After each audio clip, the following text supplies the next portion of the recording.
That is why the ancients, when a person was born, cast his horoscope. That was a map of the universe at the time of that person's birth. And therefore it was a drawing of his soul. Because the soul is not inside the body. The body is inside the soul. The soul, your soul, is the whole universe as it is focused upon your organism. Now, of course, astrology is a very primitive science, and it interpreted the influence of the universe upon the individual in very crude ways, and it works mostly by good guesswork on the part of the astrologer. If you know how to tell fortunes at a fair, you will find out a great deal about how all these predictive psychic sciences work, because the client invariably gives himself away.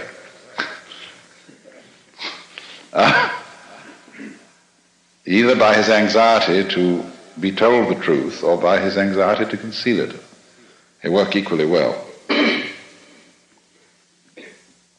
Now, but there is, you see, underneath the astrological notion, a sound idea that the true map of the soul is the picture of the universe surrounding the individual. It isn't necessarily your soul is not the picture of the universe just at the moment when you were born, you see. It goes along all the time you live, because the whole thing expresses itself through you. And therefore, in that sense, the map of the stars, the horoscope, etc., was an image of man in just the same way as we regard a picture of the human body as an image of man. And it's an image from a different point of view. It's a bigger image. It shows, in other words, that your mind is very largely outside your body. After all, it's inside too, it's simultaneous.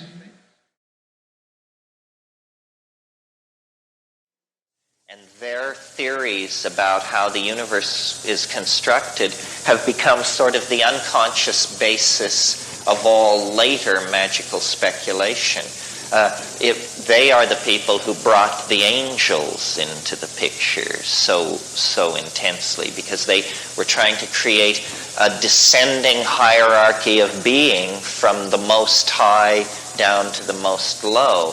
And angels, once set in place, became a real problem for Christianity, because they are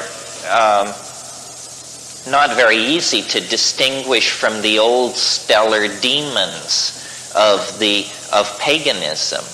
Paganism was largely the belief that the power of the stars could be drawn down to earth through sympathetic magic, really, by setting up resonances in a ritual situation.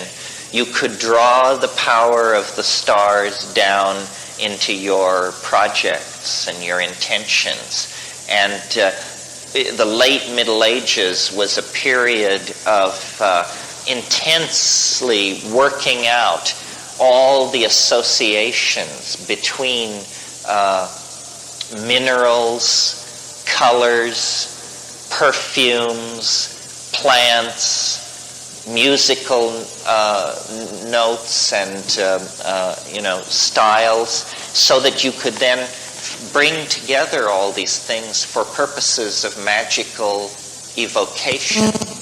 And if any of you are interested in this, the book to read, which will point you toward many other interesting books, is a wonderful book called Spiritual and Demonic Magic from Ficino to Campanella.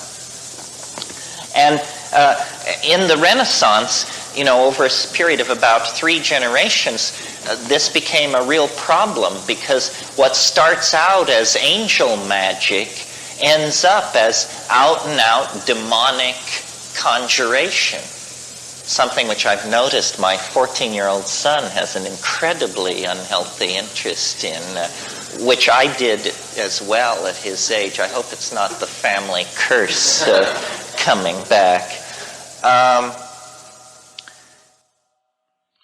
The According to astrology, sometime after the year 2010, the sun will enter into his new sign, or his new kingdom. As it was called by the ancients, this next coming sign or kingdom soon to be upon us will be, according to the zodiac, the house or sign of Aquarius. By careful intention and study of the houses, you will be better enabled to interpret horoscopes. It is well to remember that just as the influence of one planet in one sign may be effected for good or ill by another planet in another sign, so the influence of planets in signs in general may be strengthened, weakened, enhanced, afflicted, or otherwise altered by the influence of planets in houses, according to their beliefs. A rule of thumb to remember is that signs measure your inherent qualities. The planets influence those qualities, and the houses indicate directions for them. In other words, the houses indicate certain things, and a planet in a house influences or activates the things indicated.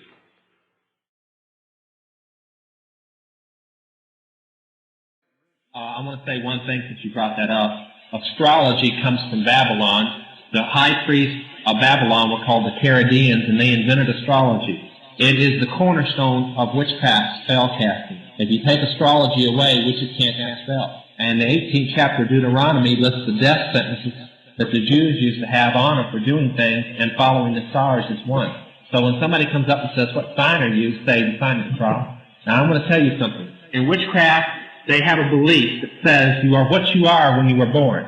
You can never change, okay? There is no miracle salvation in their doctrine. I was a Taurus, and I had all the personality of a Taurus till I was saved. I have none of that personality now. You do change through the blood. If you want to believe that you are born a certain way and have a certain personality, fine. Take the blood of Jesus Christ and you'll find out, if you walk in the Bible, you'll all have one personality, that of Jesus, and his wasn't any particular sign. Astrology belongs to the devil. God doesn't use the stars. They say, what about the wise men? The wise men weren't astrologers, they were astronomers. A new star appeared, not a new fortune under the stars. But if you take the times and the seasons and astrology away from a witch, they can't cast spells, because spells are based upon astrology. So, if you want to read Jean Dixon or Louis Huguenot in the newspaper, that's your choice. You're the one that's going to have to face our Lord for it. Alchemy. For most people today, no more than a half-forgotten medieval quest for a way to change base metal into pure gold. But the true alchemist's search was much more than that. A key phrase in their writings is, "as above, so below," reflecting their continual search for an earthly counterpart to the immensity of God's cosmos, their desire to transmute base man into pure spirit. The alchemical quest seems to have held much fascination for many of the Grand Masters of the Priory of Zion, and the Templars seem to have absorbed it along with the other Eastern philosophies and sciences with which they came into contact.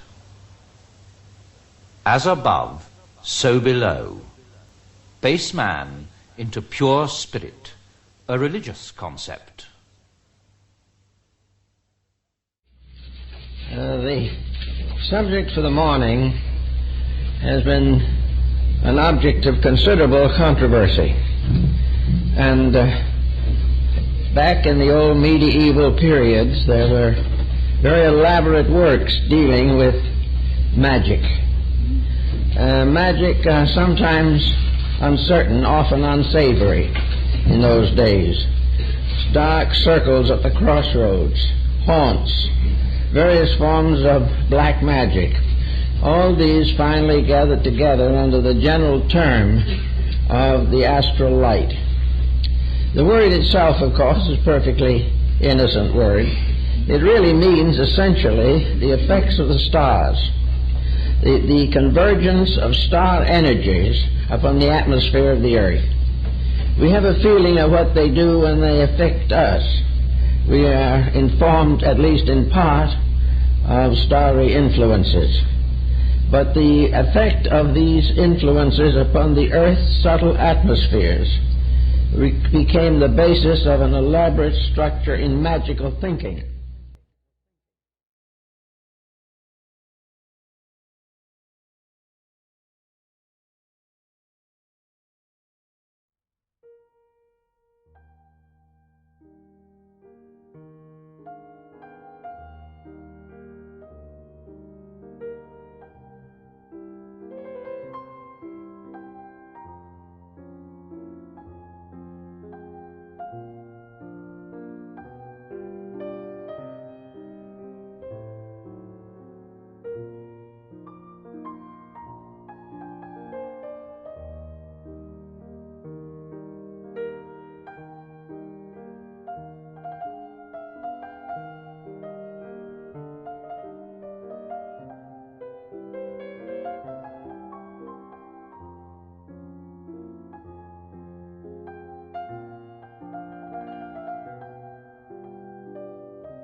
He then discussed a coin minted in Tyre, the center of the ancient Phoenician culture.